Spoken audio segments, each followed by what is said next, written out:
95 സങ്കീർത്തനം. കർത്താവിനെ സ്തുതിക്കാം. വരുവിൻ, നമുക്ക് കർത്താവിന് സ്തോത്രമാലപിക്കാം. നമ്മുടെ ശിലയെ സന്തോഷപൂർവ്വം പാടിപ്പുകഴ്ത്താം.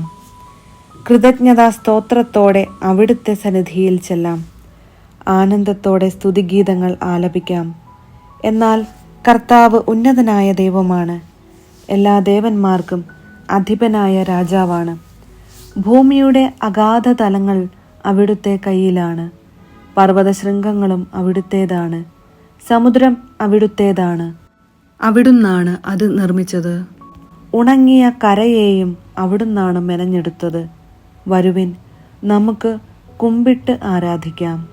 നമ്മെ സൃഷ്ടിച്ച കർത്താവിൻ്റെ മുൻപിൽ മുട്ടുകുത്താം. എന്തെന്നാൽ അവിടുന്നാണ് നമ്മുടെ ദൈവം, നാം അവിടുന്ന് മേയ്ക്കുന്ന ജനവും അവിടുന്ന് പാലിക്കുന്ന അജഗണം.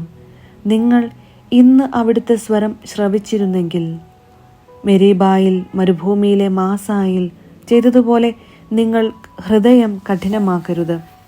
അന്ന് നിങ്ങളുടെ പിതാക്കന്മാർ എന്നെ പരീക്ഷിച്ചു, എൻ്റെ പ്രവൃത്തി കണ്ടിട്ടും അവർ എന്നെ പരീക്ഷിച്ചു.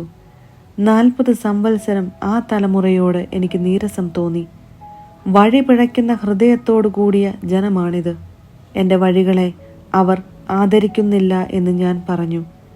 അവർ എൻ്റെ സ്വസ്ഥതയിൽ പ്രവേശിക്കുകയില്ലെന്ന് കോപത്തോടെ ഞാൻ ശപഥം ചെയ്തു.